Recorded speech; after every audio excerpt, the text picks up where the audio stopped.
ഞാൻ മന്ത്രിയായ ഉടൻ തന്നെ മന്ത്രിയായിട്ടുള്ളൂ, ആദ്യമായിട്ട് മന്ത്രിയാവുന്നയാ.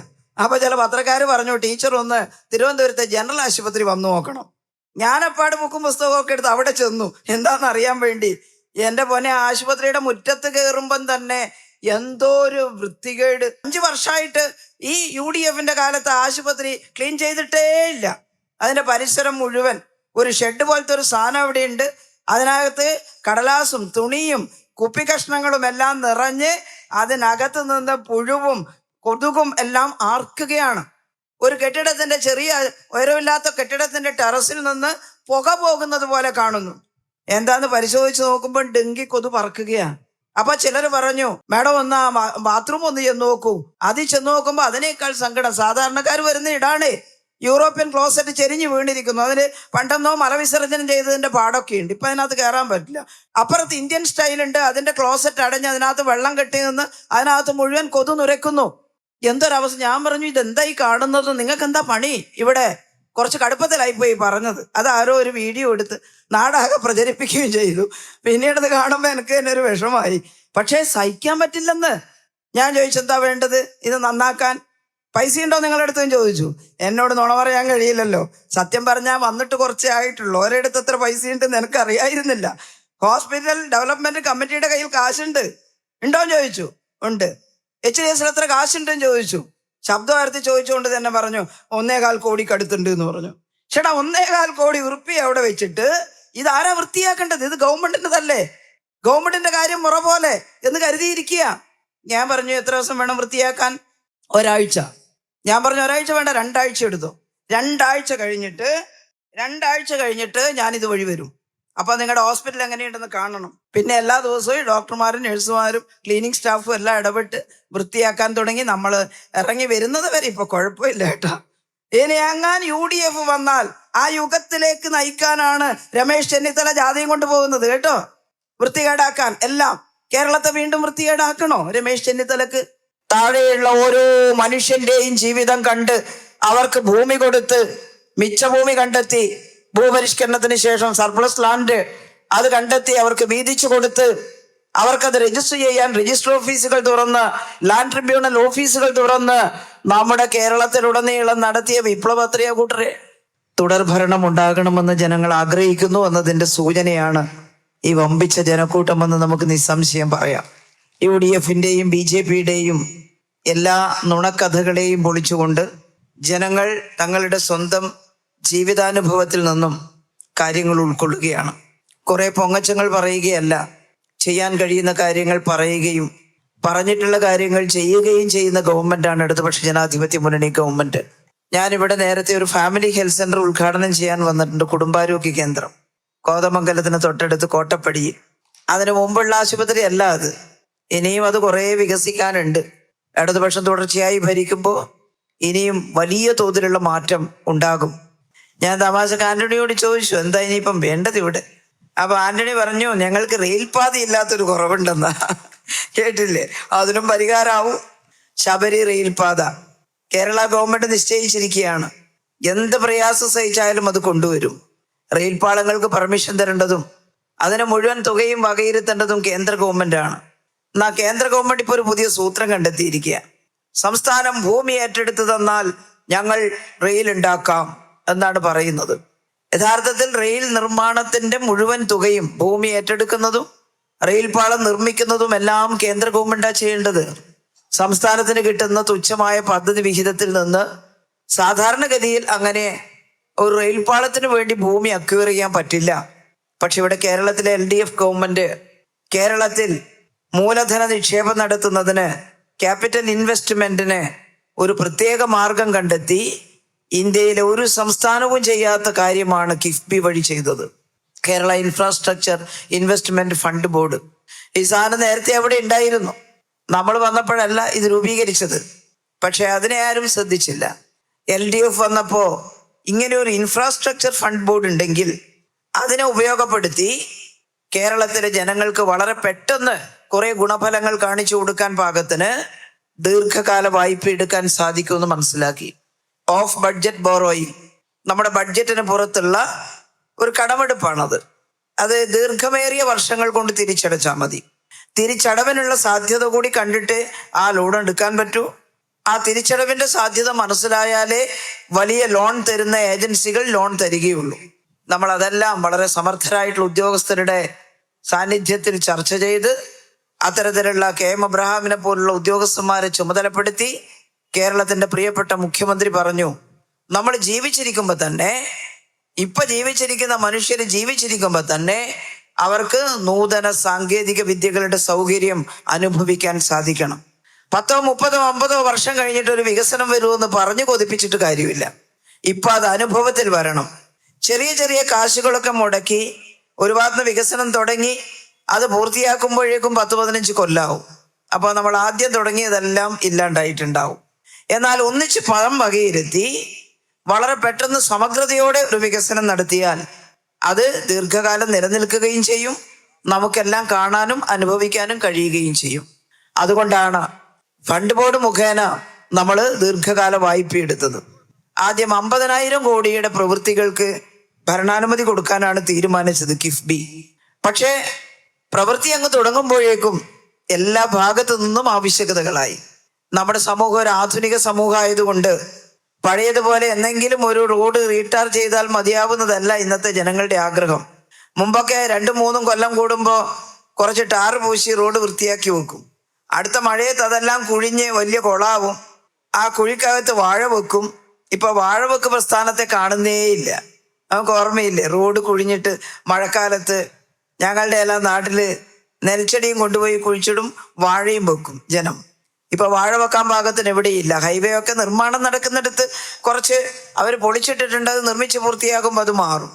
അല്ലാത്ത പ്രധാനപ്പെട്ട റോഡുകളൊക്കെ bitumen macadam, bitumen concrete, BMN BC ചെയ്തിരിക്കുകയാണ്. അങ്ങനെ ചെയ്യുന്നതിന്റെ ഗുണം എന്താ? ഈ കേരളത്തെ പെരുമഴയെ താങ്ങാൻ ആ റോഡിന് സാധിക്കും. സാധാരണ ടാറിങ് ആണെങ്കിൽ ആ പെരുമഴയത്ത് പൊളിഞ്ഞു പോകും ഓരോ വർഷവും. അപ്പൊ എല്ലാ വർഷവും റീടാർ ചെയ്യണം. റീടാർ ചെയ്യാൻ വലിയ പൈസയാണ് നമ്മൾ ചെലവഴിച്ചുകൊണ്ടിരുന്നത്. എന്നാൽ BMN BC ചെയ്താൽ ഒരു 10 വർഷത്തേക്ക് പിന്നെ ഈ ഏർപ്പാട് നിർത്താം. അപ്പോൾ ആ റീടാർ ചെയ്യാൻ ഉപയോഗിച്ചിരിക്കുന്ന പണം നമുക്ക് മിച്ചമാണ്. ആ പണം ഈ ദീർഘകാല തിരിച്ചടവിന് വേണ്ടി നമുക്ക് വിനിയോഗിക്കുകയും ചെയ്യാം. ഈ ബുദ്ധിയാണ് പ്രയോഗിച്ചത്. UDF-കാരെ പോലെ ഈ പ്രവൃത്തികളിൽ നിന്നെല്ലാം ഞങ്ങൾക്ക് എന്ത് കിട്ടും എന്ന് ചിന്തിച്ച് പാലം നിർമ്മിച്ചാൽ പൊളിഞ്ഞു പോവുക, റോഡ് നിർമ്മിച്ചാൽ ഇല്ലാണ്ടാവുക, വലിയ തോതിലുള്ള അഴിമതിയല്ലേ അവരുടെ കാലത്ത് നടന്നത്.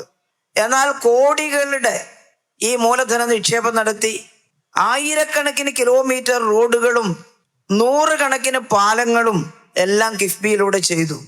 അതിലൂടെ ഏതെങ്കിലും ഒരു മന്ത്രിയോ ഏതെങ്കിലും MLA-മാരോ ആ പണം തട്ടിക്കൊണ്ടുപോയോ? ഇന്ന് സാധനങ്ങളുടെ എല്ലാം വില വർദ്ധിച്ചിട്ടുണ്ട്. മെറ്റീരിയൽ കോസ്റ്റ് വളരെ വലുതാണ്. അതുകൊണ്ട് നിർമ്മാണ ചെലവും വലുതാണ്. അതുകൊണ്ട് നേരത്തെ പോലല്ല, വൻ തുക. മെക്കാഡം ടാർ ചെയ്യണമെങ്കിൽ 1 കിലോമീറ്റർ ചെയ്യാൻ 2-2.5 ലക്ഷം രൂപ വേണം. അപ്പോൾ 2-2.5 കോടി രൂപ വേണം. അപ്പോൾ ഒരു 10 കിലോമീറ്റർ ചെയ്യണമെങ്കിൽ 10-25 കോടിയിലേറെ രൂപ അതിന് മുടക്കണം. പക്ഷെ കുഴപ്പമില്ല, അത് ഏറ്റവും ആധുനികമായി നമുക്ക് ചെയ്യാൻ സാധിക്കും.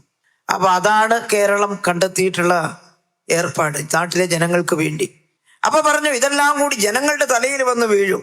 ഇങ്ങനെ കടമെടുത്തിട്ട് കേരളത്തിലെ ജനങ്ങളെ കടക്കാരാക്കുന്നു എന്ന് പറഞ്ഞു. നമ്മളതിന്റെ കണക്കെല്ലാം പറഞ്ഞു കൊടുത്തു. അങ്ങനെ ജനങ്ങളുടെ തലയിലൊന്നും വരാൻ പോകുന്നില്ല. ഈ കിഫ്ബി ലോൺ എടുക്കുന്ന സമയത്ത് തന്നെ അതിന്റെ തിരിച്ചടവ് എങ്ങനെയാണെന്ന് സൂചിപ്പിച്ചിട്ടുണ്ട്. ഞാൻ നേരത്തെ പറഞ്ഞ ചെലവ് മാത്രമല്ല, അതിനുള്ള മിച്ചം മാത്രമല്ല, ചില വെഹിക്കിൾ ടാക്സ് പോലുള്ള കാര്യങ്ങളുണ്ട്. അതിൽ നിന്നെല്ലാം നമ്മളിപ്പോൾ തിരിച്ചടവ് തുടങ്ങി. അതുകൊണ്ട് ഭയക്കേണ്ടതില്ല. പക്ഷെ അതെല്ലാം കൃത്യമായിരിക്കണം. UDF-കാരങ്ങ വന്ന് തിരിച്ചടക്കേണ്ട കാശ് അടിച്ചു മാറ്റി കൊണ്ടുപോയാലെല്ലാം പൊളിഞ്ഞു പോകും. ഇടതുപക്ഷ ജനാധിപത്യ മുന്നണി തന്നെ തുടർന്നാലേ നമുക്കിനിയും ഈ വികസന പ്രവർത്തനം നടത്താൻ സാധിക്കുകയുള്ളൂ. അവരുടെ ലാക്ക് അവിടെയാണ്. നമ്മളിപ്പോ ആയിരക്കണക്കിന് 90,000 കോടി രൂപയുടെ പ്രവൃത്തി കേസ് കൊടുത്തിട്ടുണ്ട്. ചില്ലറിയൊന്നും അല്ല ബേജാറ്. എങ്ങനെയെങ്കിലും ഒരിക്കൽ ഭരണ കസേരയെ കയറി കൂടിയിട്ട് ഇതിൻ്റെ അകത്ത് വല്ലതും അടിച്ചെടുക്കാൻ പറ്റുമെന്നാണ് UDF-കാർ പരിശ്രമിച്ചുകൊണ്ടിരിക്കുന്നത്. അതിനനുവദിക്കരുത്. അവർ മുമ്പെല്ലാം ഉള്ള സമയത്തുള്ള അവസ്ഥ നമ്മൾ മറന്നുപോയിട്ടില്ലല്ലോ കേരളത്തിലെ ജനങ്ങൾ. അത് ജനങ്ങളെ ബോധ്യപ്പെടുത്താൻ നമുക്ക് സാധിക്കണം. അപ്പോൾ നമ്മുടെ ജാഥ മാനേജർ PK ബിജു എത്തിച്ചേർന്നിട്ടുണ്ട്. ബിജുവിനെ സ്വാഗതം ചെയ്യുകയാണ്. അപ്പോ അങ്ങനെയാണ് കേരളത്തെ മുന്നോട്ട് നയിക്കാൻ നമ്മൾ ആഗ്രഹിച്ചത്. എന്തുകൊണ്ടാണ് ഇടതുപക്ഷം വീണ്ടും വരണമെന്ന് പറയുന്നത്? വളരെ ശ്രദ്ധയോടുകൂടി ജനജീവിതത്തിൽ ഇടപെട്ടിട്ടുള്ളവരാണ് ഇടതുപക്ഷം. അതിപ്പോ മാത്രമല്ല, ഞാൻ ചരിത്രമൊന്നും ഒരുപാട് പറയുന്നില്ല, അത്രത്തോളം നമുക്ക് സമയം ഒരു ജാഥയുടെ പൊതുയോഗത്തിൽ കിട്ടില്ല. പക്ഷേ 1957 മുതൽ ഈ കേരളത്തിന്റെ മനുഷ്യ ജീവിതം മെച്ചപ്പെടുത്താൻ വളരെ ശാസ്ത്രീയമായ ഇടപെടൽ ഇടതുപക്ഷം നടത്തിയത് കൊണ്ടാണ് നാം വ്യത്യസ്തരായത്. സ്വാതന്ത്ര്യം നമുക്കെല്ലാം ഒന്നിച്ചല്ലേ കിട്ടിയത്. ഉത്തർപ്രദേശിനും മധ്യപ്രദേശിനും ബീഹാറിനും ഇതെല്ലാം സ്വാതന്ത്ര്യം കിട്ടിയതിന് ശേഷമാണ് സംസ്ഥാനങ്ങൾ രൂപം കൊണ്ടത്. നമുക്ക് തരുന്നതിന്റെ എത്രയോ ഇരട്ടി പദ്ധതി വിഹിതമല്ലേ നേരത്തെ കോൺഗ്രസ് കേന്ദ്രത്തിലും കോൺഗ്രസ് ഉത്തർപ്രദേശിലും. അവർക്കെല്ലാം അനർഹമായിട്ട് പണം വാരിക്കോരി കൊടുത്തിരുന്നു കേന്ദ്ര ഗവൺമെന്റ്. ഒരു ജനാധിപത്യ ഗവൺമെന്റ് അതല്ല ചെയ്യേണ്ടത്.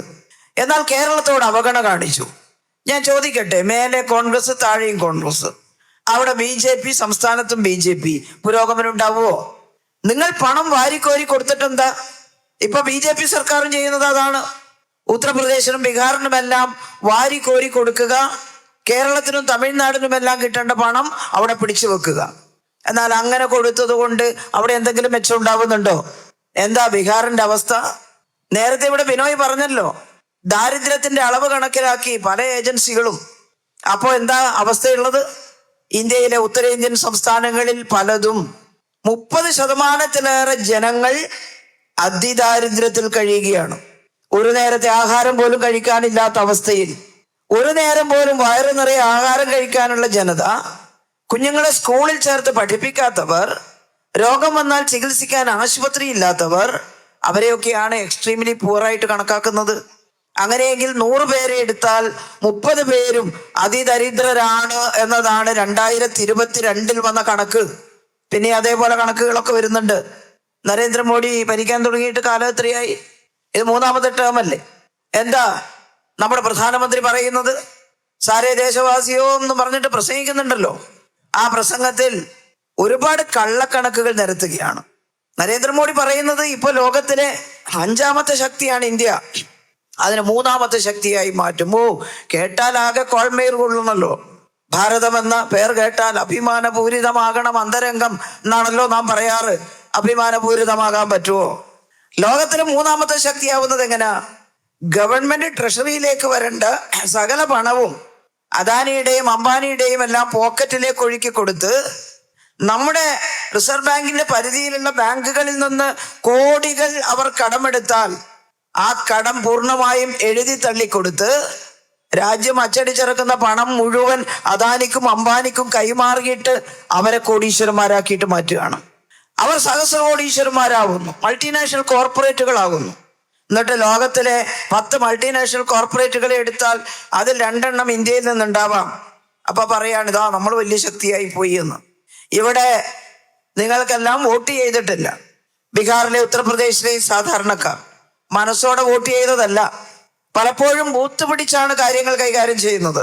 ഗുണ്ടകൾ, നേരത്തെ കോൺഗ്രസിന്റെ ഇപ്പൊ BJPയുടെ ഗുണ്ടകൾ ഗ്രാമങ്ങൾ കൈയടക്കി ബൂത്ത് പിടിച്ച് എല്ലാ വോട്ടും അവരുടേതായി മാറ്റുന്നു. എന്തൊരു ഡെമോക്രസിയാണിത്. ഞാൻ പണ്ട് കൂത്തുപറമ്പ് മണ്ഡലത്തിൽ മത്സരിച്ചപ്പോ അവിടെ നിന്ന് രാജസ്ഥാൻകാരനായിട്ടുള്ള ഒരാൾ ഒബ്സർവർ ആയിട്ട് വന്നിരുന്നു. തെരഞ്ഞെടുപ്പിൽ അങ്ങനെ വരുമല്ലോ. ഇലക്ഷൻ കഴിഞ്ഞ ഉടനെ അന്ന് എനിക്കെതിരായിട്ട് പേരാവൂർ മത്സരിച്ചപ്പോൾ അന്ന് എനിക്കെതിരായിട്ട് വന്നിരുന്നത് കോൺഗ്രസിന്റെ ഒരു വലിയ നേതാവാണ്, അവിടുത്തെ അബ്ദുള്ള എന്ന് പറഞ്ഞിട്ടുള്ള അദ്ദേഹമാണ്. ഞങ്ങൾ 2 പേരെയും ബാക്കി സ്വതന്ത്ര സ്ഥാനാർത്ഥികളെയും എല്ലാം അവിടെ ഒരു കോളേജിലേക്ക് വിളിപ്പിച്ചിട്ട് പോളിംഗ് കഴിഞ്ഞിട്ടാണ് വിളിപ്പിച്ചു ഒബ്സർവർ. എന്നിട്ട് പറഞ്ഞു, നിങ്ങൾ വിളിപ്പിച്ചത് കള്ളവോട്ടിൽ പരാതിയുണ്ടോ എന്ന് ചോദിക്കാനാണ്. എവിടെയെങ്കിലും കള്ളവോട്ട് ചെയ്തോ? അത് പരാതി പറഞ്ഞാൽ അത് അന്വേഷിക്കാം. അപ്പൊ ഞാൻ അദ്ദേഹത്തോട് ചോദിച്ചു, എങ്ങനെയാണ് കള്ളവോട്ട് കണ്ടുപിടിക്കുക നിങ്ങൾ? അദ്ദേഹം പറഞ്ഞു അന്ന് ബാലറ്റ് പേപ്പറാണ്. ആദ്യം ഞാൻ പേരാവൂർ മത്സരിക്കുമ്പോഴാണ്. അപ്പൊ പറഞ്ഞു ബാലറ്റ് പേപ്പറിൽ ഒപ്പിട്ടത് നോക്കിയാൽ മനസ്സിലാവും. അപ്പൊ എനിക്കെതിരായിട്ട് മത്സരിച്ച അബ്ദുള്ള AD മുസ്തഫ, കോൺഗ്രസിന്റെ വലിയ നേതാവാ. AD മുസ്തഫ സാർ പറഞ്ഞു, ഒപ്പിട്ടൊന്നും നോക്കിയിട്ട് മനസ്സിലാക്കാൻ പറ്റില്ല, ജനങ്ങൾ എങ്ങനെയാ ഷൂ വരക്കുന്നതെന്ന് ആർക്കറിയാം, അതൊന്നും നോക്കിയിട്ട് അപ്പൊ അദ്ദേഹം തന്നെ പറഞ്ഞു, ഇവിടെ നിങ്ങൾ വിചാരിക്കുന്ന വലിയ കള്ളവോട്ടൊന്നും ഇല്ല. AD മുസ്തഫ പറഞ്ഞു. അന്നേരം അദ്ദേഹം പറയാണ്, അത് ശരിയാ, കേരളത്തിൽ ഞാൻ എല്ലാ ബൂത്തുകളിലും ഒരുപാട് ബൂത്തുകളിൽ പോയി, അവിടെ കള്ളബൂത്തൊന്നുമില്ല. ഒരു തവണ ഞാൻ ബീഹാറിൽ ഒബ്സർവർ ആയിട്ട് പോയിരുന്നു. അന്നൊരു ബൂത്തിന്റെ അടുത്തെത്തുമ്പോൾ ഒച്ചയനക്കമൊന്നുമില്ല. അവിടെ തെരഞ്ഞെടുപ്പെല്ലാം കഴിഞ്ഞ് പെട്ടിയെല്ലാം ശരിയാക്കി ഇരിക്കുകയാണ് എന്ന് കരുതിയിട്ട് ക്യൂ ഒന്നുമില്ല, ആരും കാണാനില്ല. ബൂത്തിന്റെ അകത്തേക്ക് ഞാൻ കയറിയപ്പോൾ അവിടുത്തെ പോളിംഗ് ഓഫീസർമാരും അവിടെ വന്നിട്ടുള്ള ഈ ഗുണ്ടകളിൽ ചിലരും എല്ലാം അവിടെ നിലത്ത് പടിഞ്ഞിരുന്നിട്ട് ഈ വോട്ടേഴ്സ് ലിസ്റ്റും വെച്ച് ഈ പറയുന്ന സ്റ്റാമ്പ് പാഡും എല്ലാം വെച്ചിട്ട് ഈ പെട്ടി ഇതിൽ കുത്തി കുത്തി പെട്ടിയിലിടുക, വോട്ട് ചെയ്യുക. ബൂത്ത് ക്യാപ്ചർ ചെയ്തിരിക്കുന്നു, ബൂത്ത് പിടിച്ചെടുത്തിരിക്കുന്നു, ഉദ്യോഗസ്ഥന്മാരെ ഭയപ്പെടുത്തി ഇരുത്തിയിരിക്കുന്നു. ഗുണ്ടകൾ കയറി ബൂത്ത് പിടിച്ചടക്കിയിട്ട് ഈ വോട്ടേഴ്സ് ലിസ്റ്റിലെ വോട്ടിന്റെ എണ്ണത്തിനനുസരിച്ച് വോട്ട് കുത്തിയിട്ട് പെട്ടിയിലിടുക. കേട്ടോ, ഇതാണ് ഉത്തരേന്ത്യയിൽ പലയിടത്തും നടക്കുന്ന ജനാധിപത്യം, സ്വതന്ത്ര ഇന്ത്യയിൽ. അതാണോ കേരളത്തിൽ? കേരളത്തിൽ ലീഗൊക്കെ കള്ളവോട്ട് ചെയ്യാനൊക്കെ ശ്രമിക്കാറുണ്ട്. കള്ളവോട്ട് ഇപ്പൊ ചേർക്കുന്നുണ്ട്. SIR വന്നപ്പോ ഒരുപാട് അപേക്ഷകൾ, കണ്ണൂർ ജില്ലയിൽ 2.25 ലക്ഷം പുതിയ അപേക്ഷകൾ. ഞെട്ടിപ്പോയി, ഇതെവിടുന്ന് വന്നു ഈ അപേക്ഷ? അപ്പൊ കണ്ണൂർ ജില്ലാ സെക്രട്ടറി KK രാഗേഷ് ഒരു പത്രസമ്മേളനം നടത്തിയിട്ട് പറഞ്ഞു, ഇങ്ങനെ 2.25 ലക്ഷം പുതിയ അപേക്ഷകൾ കാണുന്നുണ്ട്, ഇതിനെക്കുറിച്ച് ഇലക്ഷൻ കമ്മീഷൻ അന്വേഷിക്കണം. ഇത് എവിടുന്നാണ് വന്നത്? കള്ളവോട്ട് ചേർക്കുന്നതിന് വേണ്ടിയാണ്. ആളില്ലാത്ത വീടുകളുടെ നമ്പറിലൊക്കെ ഗൾഫിൽ നിന്നൊക്കെയുള്ള ആളുകൾ എന്ന് പറഞ്ഞ് വോട്ടിന് അപേക്ഷ കൊടുക്കുന്നുണ്ട്. അത് കണ്ടുപിടിച്ചിട്ട് ഇലക്ഷൻ കമ്മീഷൻ തള്ളണം. പരാതിയൊക്കെ കൊടുത്തിട്ടുണ്ട്. ചിലപ്പോൾ ഇലക്ഷൻ കമ്മീഷൻ ചിലയിടത്ത് കൂട്ടു നിൽക്കുന്നുണ്ട്. പക്ഷേ അത് കണ്ടുപിടിക്കട്ടെ, നമ്മൾ പരാതി കൊടുത്തിട്ടുണ്ട്. അങ്ങനെ ഇവിടെ ശ്രമിക്കുന്നുണ്ട്. പക്ഷേ നമുക്കത് മനസ്സിലാക്കി അതിന് പരാതി കൊടുക്കാനുള്ള ഒരു അവസരം ഇപ്പൊ കേരളത്തിലുണ്ട്. കോൺഗ്രസിന്റെയോ BJPയുടെ കയ്യിൽ ഈ സംസ്ഥാനം തുടർച്ചയായിട്ട് വന്നാൽ ആളുകൾക്ക് വോട്ട് ചെയ്യാനുള്ള അവകാശവും ഭാവിയിൽ ഉണ്ടാവില്ല. ഇപ്പൊ ഇതിന്റെ നേരും നെറിയുമെല്ലാമുള്ള ഇടതുപക്ഷവും ഇടതുപക്ഷ ജനാധിപത്യ മുന്നണിയും ഉള്ളത് കൊണ്ടാണ് കാര്യങ്ങൾ ജനാധിപത്യപരമായിട്ട് ഈ കേരളത്തിൽ നടക്കുന്നത്. അതുകൊണ്ട് കേരളത്തിലെ ജനങ്ങൾക്ക് കിട്ടിയിട്ടുള്ള സൗഭാഗ്യം അത് മനസ്സിലാക്കാൻ ജനങ്ങളോട് എല്ലാവരോടും നമ്മൾ പറയണം. വീടുകളിലെത്തുന്നത് മനോരമയും മാതൃഭൂമിയും പ്രചരിപ്പിക്കുന്ന നുണക്കഥകളാണ്. വീടുകളിലെത്തിക്കുന്നത് ഏഷ്യാനെറ്റും അതുപോലെ തന്നെ മനോരമ ന്യൂസും എല്ലാം അടക്കമുള്ള മീഡിയ വണ്ണും എല്ലാം അടക്കമുള്ള ചാനലുകൾ പരത്തിവിടുന്ന നുണക്കഥകളാണ്. നമ്മൾ ജനങ്ങളുടെ അടുത്തേക്ക് ചെല്ലണം. നമ്മൾ നടത്തിയ വികസന പ്രവർത്തനങ്ങൾ എത്രയാ? ഞാൻ നേരത്തെ പറഞ്ഞില്ലേ, 57 മുതൽ ഒരു തുണ്ട് ഭൂമിയിൽ കാലൂന്നി നിൽക്കാൻ കേരളത്തിലെ മനുഷ്യർക്ക് അവസരം കൊടുത്തത് EMSന്റെ ഗവൺമെന്റ് 57-ൽ. അധികാരമേറ്റിട്ട് 6-ാമത്തെ ദിവസമാകുമ്പോഴേക്കും സ്റ്റേ ഓഫ് എവിക്ഷൻ. ഇനി ആരെയും ഈ ലാൻഡ് ലോഡ് ഭൂമിയിൽ നിന്ന് കുടിയൊഴിപ്പിക്കാൻ പാടില്ല.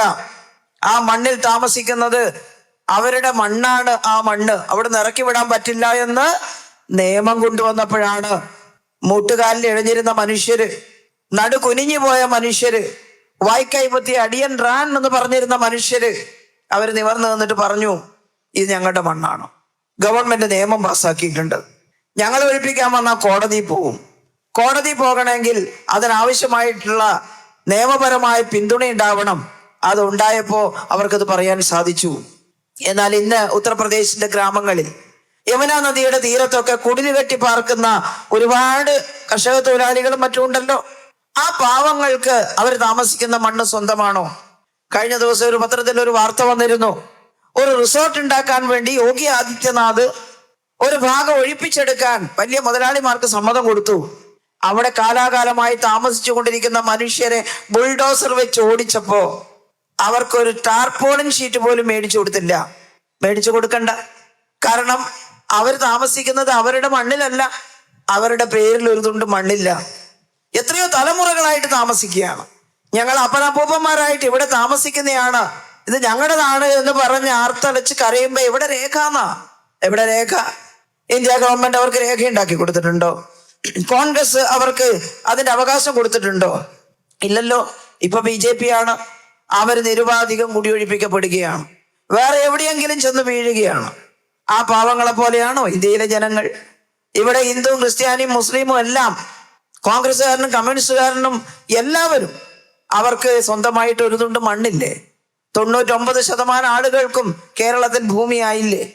ഇനി ചെറിയൊരു ശതമാനമുണ്ട്. കുറച്ച് പേർക്ക് വനപ്രദേശത്തൊക്കെ ആയതുകൊണ്ട് പട്ടയത്തിന് ചില തടസ്സമൊക്കെ ഉണ്ട്. പക്ഷെ ആന്റണി ഇവിടെ പറഞ്ഞു, നമ്മുടെ ഗവൺമെന്റ് വന്നപ്പോ ഒരുപാട് പേർക്ക് ഈ മണ്ഡലത്തിൽ പട്ടയം കൊടുത്തു. ബാക്കിയുള്ളത് കൊടുക്കാനുള്ള നടപടിക്രമം സ്വീകരിച്ചുകൊണ്ടിരിക്കുകയാണ്. ചിലത് വനാവകാശ നിയമത്തിന്റെ ഒക്കെ പരിധിയിൽപ്പെട്ടത് കൊണ്ട് കേന്ദ്ര ഗവൺമെന്റിന്റെ പെർമിഷന് വേണ്ടി എഴുതിയിട്ട് നമ്മൾ കാത്തിരിക്കുകയാണ്. ചിലതെല്ലാം കേന്ദ്ര ഗവൺമെന്റ് പറയുന്നത് നമ്മൾ കേൾക്കേണ്ടതായിട്ട് വരുന്നു. കാരണം ചില നിയമങ്ങൾ, ചില ഭരണപ്രക്രിയകൾ കേരളത്തിൻ്റെത് മാത്രമല്ല, ചിലത് കേന്ദ്രത്തിന്റെ പരിധിയിലാണ്, ചിലത് കൺകറന്റ് ലിസ്റ്റിലാണ്. സംസ്ഥാനത്തിന് അവകാശപ്പെട്ട വിദ്യാഭ്യാസവും ആരോഗ്യവും പോലും കൺകറന്റ് ലിസ്റ്റിൽ പെടുത്തത് മേലെ നിന്ന് കടിഞ്ഞാൻ വലിക്കാനാണ്. അങ്ങനെ നിങ്ങൾ മുന്നോട്ട് പോണ്ട, അങ്ങനെ നിങ്ങളുടെ ജീവിതം മെച്ചപ്പെടേണ്ട എന്നാണ് കാഴ്ചപ്പാട്. അതിന്റെ ഭാഗമായിട്ടാണ് ഇപ്പോ വനത്തിന്റെ കാര്യങ്ങൾ. ഇവിടെ വന്യമൃഗത്തിന്റെ ശല്യമുള്ളൊരു മണ്ഡലമാണ്. ആന്റണി എന്നോട് പറഞ്ഞു, വനത്തിന്റെ പരിധിയിലാണ് കുറെ സ്ഥലം. കാട്ടുമൃഗങ്ങൾ ഇറങ്ങി വരുന്നു, വല്ലാതെ ദ്രോഹിക്കുന്നു. മനുഷ്യരെന്ത് ചെയ്യും? കേരളത്തിലെ ഗവൺമെന്റിനോട് ജനങ്ങൾ പറയുകയാണ്, നിങ്ങൾ ആ മൃഗങ്ങളെ വെടിവെച്ച് കൊല്ലാനുള്ള അധികാരം തരണം. കേരള ഗവൺമെന്റ് ഇപ്പോൾ പുതുതായിട്ട് കേരള അസംബ്ലിയിൽ ചർച്ച ചെയ്ത് ഒരു നിയമം ഉണ്ടാക്കി. നമ്മൾ പറഞ്ഞു, മൃഗങ്ങൾക്ക് സംരക്ഷണം കൊടുക്കേണ്ടത് കാട്ടിനകത്താണ്. മനുഷ്യർ താമസിക്കുന്നിടത്തേക്ക് മൃഗങ്ങൾ ഇറങ്ങി വന്ന് ആക്രമിച്ചാൽ അവിടെ മൃഗങ്ങളെ സംരക്ഷിക്കണമെന്ന് പറയരുത്. ആ മൃഗങ്ങളെ കൊന്നുകളയാനുള്ള അല്ലെങ്കിൽ നേരിടാനുള്ള, നമുക്ക് മൃഗസ്നേഹം ഇല്ലാഞ്ഞിട്ടൊന്നുമല്ല, പക്ഷെ മനുഷ്യന്മാരെ കടുവ പിടിച്ച് കൊല്ലുമ്പോ, മനുഷ്യന്മാരെ പന്നി കുത്തി കൊല്ലുമ്പോ, പാവപ്പെട്ട പന്നിയും കടുവയും അവർക്ക് ജീവിക്കണ്ടേ എന്ന് സാഹിത്യം പറഞ്ഞാൽ മതിയാവോ? പിഞ്ചു കുട്ടികളെ അടക്കം കാട്ടുമൃഗങ്ങൾ ദ്രോഹിക്കുമ്പോ അതിനെ ചെറുത്ത് നിൽക്കാൻ സാധിക്കണ്ടേ? കോൺഗ്രസ്സുകാർ പ്രചരിപ്പിക്കുന്നത് ഈ ഗവൺമെന്റ് വന്യമൃഗശല്യത്തിന് വേണ്ടി ഒന്നും ചെയ്യുന്നില്ല. അവര് ഭരിച്ചാൽ സാധിക്കുമോ? നേരത്തെ സാധിച്ചിട്ടുണ്ടോ? UDF ഭരിക്കുമ്പോഴുള്ളതിനേക്കാൾ വനത്തിന്റെ അതിർത്തി സംരക്ഷിക്കാൻ എത്രയോ ഇരട്ടി കോടികൾ നമ്മൾ ചെലവഴിച്ചിട്ടുണ്ട്. ഫെൻസിങ്ങും അതുപോലെ ആനമതിലും ഒക്കെ നിർമ്മിച്ചുകൊണ്ട്. പക്ഷെ അതൊന്നും പോരാ ഈ മൃഗങ്ങൾക്ക്. അപ്പോ നമ്മള് നല്ല പ്രതിരോധം തീർക്കണമെങ്കിൽ സംസ്ഥാന ഗവൺമെന്റിന് അധികാരം ഉണ്ടായിരിക്കണം. ഉദ്യോഗസ്ഥന്മാർ പേടിച്ചിട്ട് ചെയ്യുന്നില്ല. നിങ്ങൾ പന്നിയെ വെടിവെച്ചോളൂ. മുഖ്യമന്ത്രി പറയേണ്ടതുപോലെ പറഞ്ഞു ഇല്ലേ? പന്നി ശല്യം അസംബ്ലിയിൽ വന്നപ്പോൾ ഒരു ദിവസം മുഖ്യമന്ത്രി പറഞ്ഞു, പന്നി ശല്യം കുറയുള്ളൂ. നമ്മുടെ നാട്ടിൽ പണ്ടും പന്നി ഇറങ്ങിയിട്ടുണ്ട്, പിന്നെ കുറെ കഴിയുമ്പം പന്നിയെ കണ്ടിട്ടില്ല, കേട്ടില്ലേ? പിന്നെ പന്നിയെ കൊന്നിട്ട് മണ്ണെണ്ണ ഒഴിച്ച് കത്തിക്കണമെന്ന് ചിലർ പറയുന്നുണ്ട്. വേണ്ട, വെളിച്ചെണ്ണ ഒഴിച്ചോളൂ. എന്താ പറഞ്ഞതിന്റെ അർത്ഥം? ഇനി പന്നിയെ കൊന്നോളൂ എന്ന് പറഞ്ഞാൽ അപ്പോ കേന്ദ്ര ഗവൺമെന്റ് കേസെടുക്കുന്ന പേടിച്ചിട്ട് ഈ ഉദ്യോഗസ്ഥന്മാർക്ക് അവർക്ക് നാളെ പെൻഷൻ കിട്ടാണ്ടായി പോകുമെന്ന് പേടിച്ചിട്ടാണ് അവർ കൊല്ലാൻ വിടാത്തത്. പക്ഷെ പറഞ്ഞു, ഇതാ എവിടെയെങ്കിലും ഒരു പന്നിയെ കൊന്നിട്ടുണ്ടെന്ന് കണ്ടാൽ അപ്പൊ പോയി കേസെടുക്കാനൊന്നും നിൽക്കേണ്ട കേട്ടാന്ന് ആ ഉദ്യോഗസ്ഥന്മാരോട് മുഖ്യമന്ത്രി പറഞ്ഞു. ഇതിലപ്പുറം എങ്ങനെയാ മലയാളം പറയാ? ചില പ്രദേശത്തെല്ലാം പന്നി കുറഞ്ഞിട്ടുണ്ട് കേട്ടോ. എന്നാൽ കരടിയോടും കടുവയോടൊന്നും ആ സമീപനം പോരാ നമുക്ക്. അതിന് നിയമത്തിന്റെ പ്രൊട്ടക്ഷൻ തന്നെ വേണം. ആ ബില്ല് കേരള നിയമസഭയിൽ പാസ്സാക്കിയിട്ട് നമ്മളെ ഗവർണർക്ക് അയച്ചു കൊടുത്തു. ഈ ഗവർണർമാർ ചെയ്യുന്ന ദ്രോഹം എത്രയാ? ഗവർണർമാർ പഴയ രാജാക്കന്മാരായിട്ട് മാറുക. രാജഭരണം അവസാനിപ്പിച്ചിട്ട് ആ ഡെമോക്രാറ്റിക് കൺട്രി ആയത്. അവിടെ ആ ഗവർണർ പദവി വേണോ വേണ്ടിയോ എന്ന് ചർച്ച ചെയ്തിരുന്നു. അന്ന് ഭരണഘടന എഴുതുമ്പോ നിഷ്കളങ്കമായി ചിന്തിച്ചിട്ടോ അല്ലെങ്കിൽ ഈ നാട്ടുരാജ്യങ്ങളാകെ വേറിട്ട് പോകുന്ന ഒരു ഭയമുള്ളത് കൊണ്ട് ഇതിന്റെ ഇടയിൽ ഒരാൾ നിൽക്കട്ടെ എന്ന് കരുതിയിട്ടോ ഗവർണർ എന്ന് പറയുന്ന ഒരു പോസ്റ്റ് അവിടെ വെച്ചു. കാലക്കേടിന് അന്നില്ലാണ്ടാക്കിയാൽ മതിയായിരുന്നു. പക്ഷേ അത് എഴുതി വെക്കുമ്പോ ഒരു കാര്യം അസന്നിഗ്ധമായിട്ട് ഭരണഘടനയിൽ അംബേദ്കറും കൂട്ടരും സൂചിപ്പിച്ചു. അത് ഈ ഗവർണറുടെ പ്രീതി മന്ത്രിസഭയോടായിരിക്കണം. പറഞ്ഞതിന്റെ അർത്ഥം നമുക്ക് മനസ്സിലായല്ലോ. ഗവർണർ കോൺഗ്രസ്സുകാരനാണെങ്കിലും മന്ത്രിസഭ ഇടതുപക്ഷത്തിൻ്റെതാണെങ്കിൽ ഗവർണറുടെ കൂറ്, ഗവർണറുടെ വിശ്വാസം, ഗവർണറുടെ സമ്മതം ഈ മന്ത്രിസഭയോടാണ്. ഇനി ഗവർണർ കമ്മ്യൂണിസ്റ്റുകാരനാണെങ്കിൽ കോൺഗ്രസിന്റെ മന്ത്രിസഭയാണെങ്കിലും തിരിച്ചങ്ങനെ തന്നെയാണ്. ആ മന്ത്രിസഭ ചെയ്യുന്ന കാര്യം ഗവർണർ അംഗീകരിക്കണം എന്നാണ്. എന്റെ ഗവൺമെന്റ് എന്ന് പറഞ്ഞിട്ടാണ് നയപ്രഖ്യാപനം വായിക്കുന്നത്. എഴുതിയത് ഗവർണറാ, എഴുതുന്നത് LDF അല്ലേ? ആ നയപ്രഖ്യാപനം കൊണ്ടുവന്ന് നിവർത്തി വെച്ചിട്ട് എന്റെ ഗവൺമെന്റ് ഈ പദ്ധതി കൊണ്ടുവരും, എന്റെ ഗവൺമെന്റ് ഇങ്ങനെ ചെയ്യും, ഇങ്ങനെ ചെയ്യും എന്ന് പറഞ്ഞിട്ടാണ് വായിക്കേണ്ടത്. അങ്ങനെയാണ് ഇതുവരെയുള്ള എല്ലാ ഗവർണറും വായിച്ചത്. കഴിഞ്ഞ തവണ നമ്മുടെ ഗവർണർ നയപ്രഖ്യാപനം വായിക്കുമ്പോൾ അതിനകത്ത് 2 പാരഗ്രാഫ് വായിച്ചില്ല, 1 പാരഗ്രാഫ് കൂട്ടിച്ചേർത്തു. കേന്ദ്ര ഗവൺമെന്റ് നമുക്ക് അർഹതപ്പെട്ടത് തരുന്നില്ല എന്ന വിമർശനമുള്ള പേജാണ് ഗവർണർ വായിക്കാതിരുന്നത്. പക്ഷെ മുഖ്യമന്ത്രി സംസാരിക്കുന്ന സമയത്ത് ആ രണ്ട് ഗണ്ണികയും ഈ നയപ്രഖ്യാപനത്തിനുണ്ട്. അത് ഈ നയപ്രഖ്യാപനത്തിന്റെ ഭാഗമായിട്ട് പ്രസിദ്ധീകരിക്കുമെന്ന് പറഞ്ഞു കേട്ടോ. നമ്മളോടാ കളി കേട്ടോ, വെറുതെ പറയാണ് ഗവർണർ. അപ്പോ ഇതാണ് ഈ സംവിധാനത്തിന്റെ തരക്കേട്.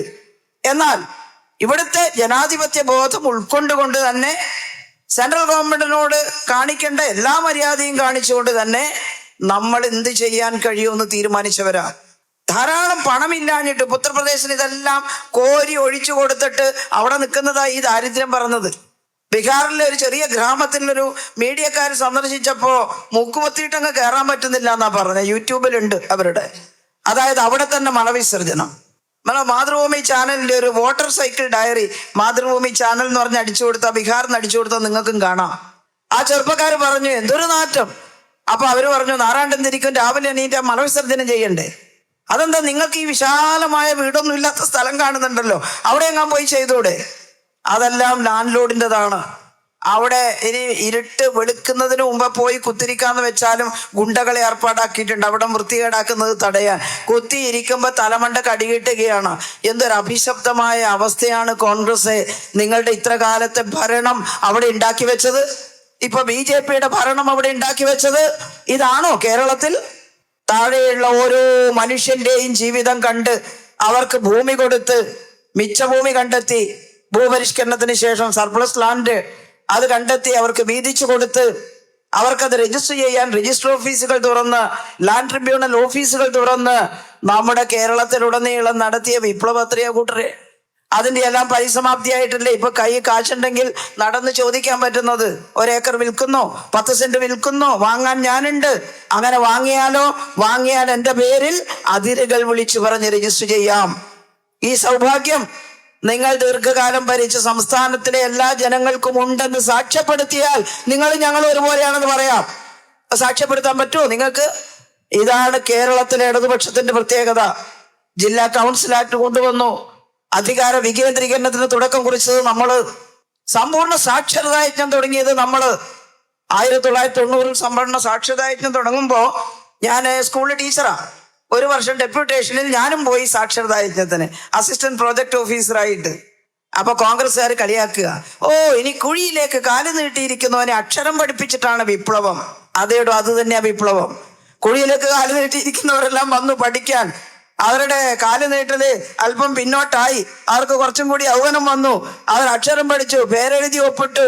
എന്നാ അത് മാത്രമല്ല, അതിന്റെ പിൻവാങ്ങലായിട്ട് അതിന്റെ കൂടെ ആയിട്ടാണ്, തുടർച്ചയായിട്ടാണ് തുടർ വിദ്യാഭ്യാസ പ്രക്രിയ നമ്മൾ തുടങ്ങിയത്.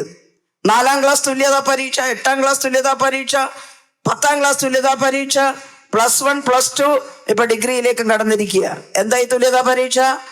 എന്തെങ്കിലും സാഹചര്യത്താൽ സ്കൂളിൽ ചേർന്ന് പഠിക്കാൻ കഴിയാത്ത ഒരു ചെറുപ്പക്കാരനോ ചെറുപ്പക്കാരിക്കോ പ്രായമുള്ള ആൾക്കോ 4ാം ക്ലാസ് എഴുതി പാസ്സാവാം. സമാന്തരമായിട്ട് 7ാം ക്ലാസ് എഴുതി പാസ്സാവാം. 4 കഴിഞ്ഞ 7ആണ്. 10ാം ക്ലാസ് എഴുതി പാസ്സാവാം. എത്ര ചെറുപ്പക്കാർ കേരളത്തിൽ തുല്യതാ പരീക്ഷ എഴുതി 10ാം ക്ലാസ് പാസ്സായി സർട്ടിഫിക്കറ്റും കൊണ്ട് ഗൾഫിൽ പോയിട്ടുണ്ടെന്നറിയോ? അവിടെ 10ാം ക്ലാസ് സർട്ടിഫിക്കറ്റ് ഇല്ലാതെ മുമ്പൊക്കെ പോകായിരുന്നു, ഇപ്പം വിടുന്നില്ല. പോയാൽ തന്നെ ആടുജീവിതാണ് ഫലം. ഒരു സെയിൽസ് ഗേളായിട്ടോ സെയിൽസ്മാൻ ആയിട്ടോ പോലും ജോലി കിട്ടില്ല. എന്നാൽ 10ാം ക്ലാസ് സർട്ടിഫിക്കറ്റും കൊണ്ട് നമ്മുടെ മക്കൾ അന്തസ്സോടെ അവിടെ പോയി ഒരു കുഞ്ഞ് ജോലി സമ്പാദിച്ചു, കാശ് വീട്ടിലേക്ക് അയച്ചു, വീട്ടിലെ ഒലപ്പര മാറ്റി, വീട്ടിൽ ചാണകം മെഴുകുന്ന തറ മാറ്റി, ടൈൽസ് ഇട്ടു, പിന്നെ കുറച്ച് കഴിയുമ്പോൾ വിട്രിഫൈഡ് ടൈൽസ് ഇട്ടു, പിന്നെ കുറെ കഴിയുമ്പോൾ മാർബിൾ ഇട്ടു. അല്ലേ കേരളം മാറിയത് എങ്ങനെയാ? ചൈനക്കാർ പറയാറുണ്ട്, നിങ്ങൾക്കൊരാളെ ജീവിപ്പിക്കണം എന്നുണ്ടെങ്കിൽ അല്ലേ മത്സ്യമല്ല കൊടുക്കേണ്ടത്, മത്സ്യം പിടിക്കാനൊരു ചൂണ്ട കൊടുക്കണമെന്ന്. അക്ഷരാർത്ഥത്തിൽ ശരിയല്ലേ? അത് നമ്മൾ പ്രാപ്തരാക്കി. ഒരു 10,000 ഉറുപ്പ്യ ഒരു വീട്ടിൽ ഒരു തവണ കൊടുത്താൽ അതൊന്നും ഉണ്ടാവില്ല, ദാരിദ്ര്യത്തിൽ കലങ്ങി പോവേ ഉള്ളൂ. എന്നാൽ പ്രതിമാസം ദാരിദ്ര്യം മാറ്റാൻ ഒരു പെൻഷൻ കൊടുക്കണമെന്ന് നമ്മളും തീരുമാനിച്ചു. അത് പ്രതിമാസമാണ്. അതും കൊണ്ട് പോരാ.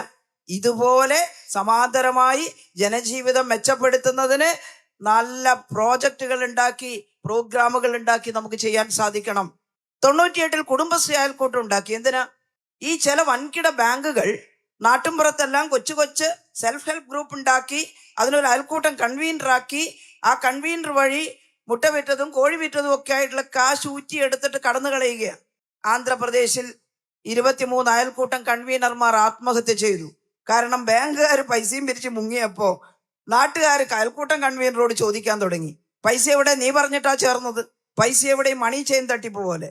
അപ്പൊ അവര് പറഞ്ഞു, അയ്യോ അവര് പറഞ്ഞിട്ട് ചേർത്തുന്നേ ഉള്ളൂ, ഒന്നും അറിയില്ല. നാട്ടുകാർ ചോദിക്കാൻ തുടങ്ങിയപ്പോൾ ആ സ്ത്രീകൾ ആത്മഹത്യ ചെയ്തു. അതിവിടെ വരരുത്, micro credit and macro trap എന്ന് അന്ന് ലേഖനങ്ങളൊക്കെ വന്നിരുന്നു. തോമസ് ഐസക്കും അന്നത്തെ ഗവൺമെന്റും ചേർന്നിട്ട് നമ്മൾ തീരുമാനിച്ചു നമുക്ക് ഗവൺമെന്റിന്റെ നേതൃത്വത്തിൽ സ്വയം സഹായ സംഘങ്ങൾ ഉണ്ടാക്കാം. അതാണ് കുടുംബശ്രീ അയൽക്കൂട്ടം, സ്ത്രീകളുടെ സംഘം. അത് സർവതന്ത്ര സ്വതന്ത്രമല്ല. അതിനെ പരിശോധിക്കാൻ ആളുണ്ട്, അതിന് അയൽക്കൂട്ടത്തിന് സെക്രട്ടറി ഉണ്ട്, അത് കഴിഞ്ഞാൽ ADS ഉണ്ട്, അതിന്റെ മേലെ CDS ഉണ്ട്, അതിന് മേലെ ജില്ലാ മിഷൻ ഉണ്ട്, അതിന് മേലെ സംസ്ഥാന മിഷൻ ഉണ്ട്, അതിന് മേലെ ക്യാബിനറ്റ് ഉണ്ട്. ഈ ഭരണ സംവിധാനത്തിലാണ് കുടുംബശ്രീ നിൽക്കുന്നത്. ബജറ്റ് അവതരിപ്പിക്കുമ്പോൾ കുടുംബശ്രീക്ക് പ്രത്യേകിച്ച് തുക, ബാങ്ക് ലിങ്കേജ് വഴി 4% പലിശക്ക് വായ്പ, ഇതെല്ലാം നിശ്ചയിച്ചപ്പോഴാണ് നമ്മുടെ കുടുംബശ്രീ ശക്തമായത്. അതിനെക്കുറിച്ച് ഞാൻ ഒരുപാട് വിശദീകരിക്കുന്നില്ല.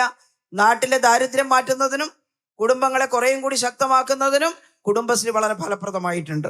സ്ത്രീകളുടെ അന്തസ്സും വർദ്ധിച്ചു. വീട്ടിൽ പുറത്തിറങ്ങി പോകുമ്പോൾ വഴക്ക് പറയുന്ന ഈ കോതമംഗലത്ത് അങ്ങനെ ഉണ്ടാവില്ല. ചിലയിടത്ത് പുരുഷന്മാര് അവരുടെ വീട്ടിലെ സ്ത്രീകളെ പുറത്തു പോകാൻ വിടുവായിരുന്നില്ല, അല്ലേ? കാറിപ്പോടി അകത്ത് എന്ന് പറയും എവിടെയെങ്കിലും പോകാൻ ഒരുങ്ങുമ്പോൾ.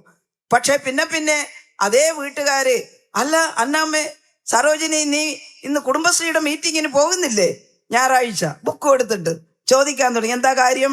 തീരെ മുട്ടിപ്പോകുമ്പോ സ്നേഹമുള്ള ഭാര്യയോട് ചോദിക്കാം, പെങ്ങളോട് ചോദിക്കാം, ഒരു 2000 രൂപ നിന്റെ കുടുംബശ്രീ ഇന്ന് കൊണ്ടുതരുവോ? ചേട്ടാ ഇവിടെ ഇരി, ഞാൻ ഇപ്പം പോയി ശരിയാക്കാം എന്ന് പറഞ്ഞ് സ്ത്രീകൾ പോകുന്നു. അപ്പൊ സ്ത്രീകൾക്ക് ഒരു വിലയും നിലയൊക്കെ ഉണ്ടായിട്ടുണ്ട് എന്നുള്ളത് ഒരു വസ്തുതയാണ്. അത് വിശദീകരിക്കണ്ട. ആ കുടുംബശ്രീയെ തകർക്കാനാണ് ജനശ്രീ കൊണ്ടുവന്നത്. നമ്മൾ വീണ്ടും 2016 പിണറായി അധികാരത്തിൽ വന്ന സമയത്ത്, ഒന്നാം പിണറായി സർക്കാർ, പിണറായി പറഞ്ഞു 57 ഗവൺമെന്റ് എല്ലായിടത്തും ഗവൺമെന്റ് സ്കൂൾ ഉണ്ടാവണമെന്ന് പറഞ്ഞിട്ടുണ്ട്, ഗവൺമെന്റ് ആശുപത്രി ഉണ്ടാകണമെന്ന് അന്നത്തെ ആരോഗ്യമന്ത്രി പറഞ്ഞിട്ടുണ്ട്. പക്ഷേ കാലം മാറി. ഒന്നിനൊന്ന് മാറാൻ വസ്ത്രമുള്ളവരാണ്. എത്ര സാധാരണക്കാരായ കുടുംബത്തിലെ കുട്ടികളായാലും 1-2 കുട്ടികളേ ഉള്ളൂ. അവരെ എല്ലാം രാവിലെ കുളിപ്പിച്ച് വൃത്തിയാക്കി നല്ല കുപ്പായമൊക്കെ ഇട്ട് സ്കൂളിലേക്ക് അയക്കുന്ന രക്ഷിതാക്കളാണ്. ആ കുട്ടികൾ വന്നു ചേരുന്ന ഗവൺമെന്റ് സ്കൂള് കുഴിയും പൊടിയും ഒക്കെ ഉള്ളതും കാലിളകുന്ന ഡെസ്ക് ഉള്ളതും ഒക്കെ ആയിട്ട് മാറിയാൽ അവിടെ അവർക്ക് വല്ലാത്ത സങ്കടം. അപ്പുറത്തുള്ള പ്രൈവറ്റ് സ്കൂളിലേക്ക് അയക്കാൻ താല്പര്യപ്പെട്ട് ചിലപ്പോൾ അവിടെ പോയി ചേരും. ചേർന്ന പോലെ ഒരു 3-4 മാസം കഴിയുമ്പോൾ TC വാങ്ങി മടങ്ങി വരും.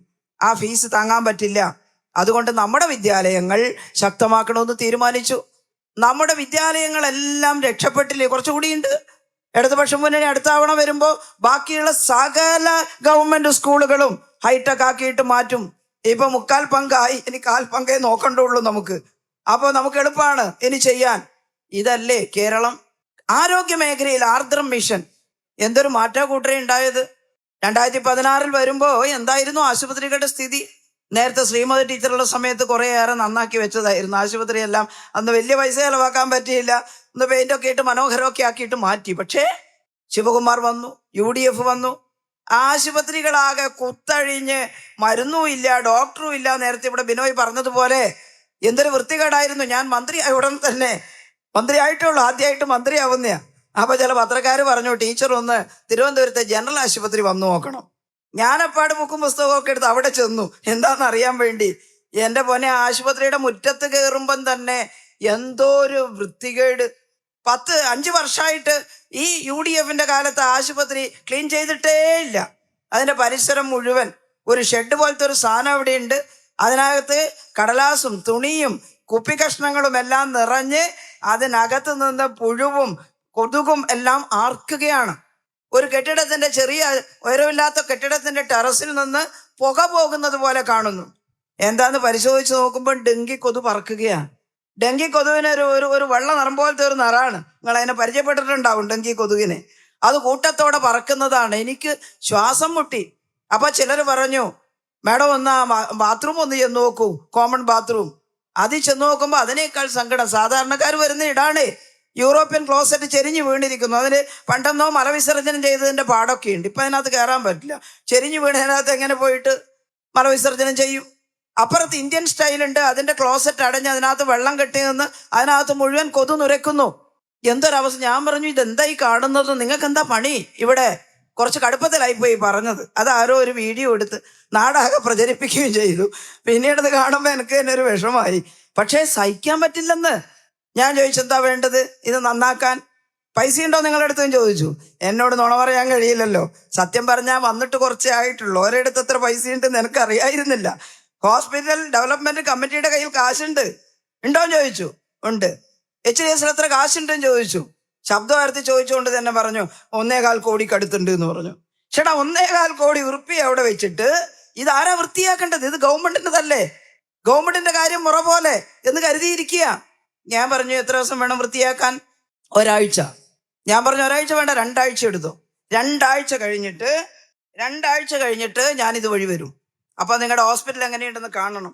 അപ്പോൾ ഈ ബഹളമെല്ലാം അറിഞ്ഞിട്ട് നമ്മുടെ കേരള പോലീസ് അസോസിയേഷനും പോലീസ് ഓഫീസേഴ്സ് അസോസിയേഷനും അതിന്റെ നേതാക്കൾ എന്നെ വിളിച്ചിട്ട് പറഞ്ഞു, ടീച്ചർ ഞങ്ങൾ നാളെ ആ ഹോസ്പിറ്റലിൽ പോയിട്ട് ആ പരിസരമൊക്കെ ക്ലീൻ ചെയ്തോട്ടെ.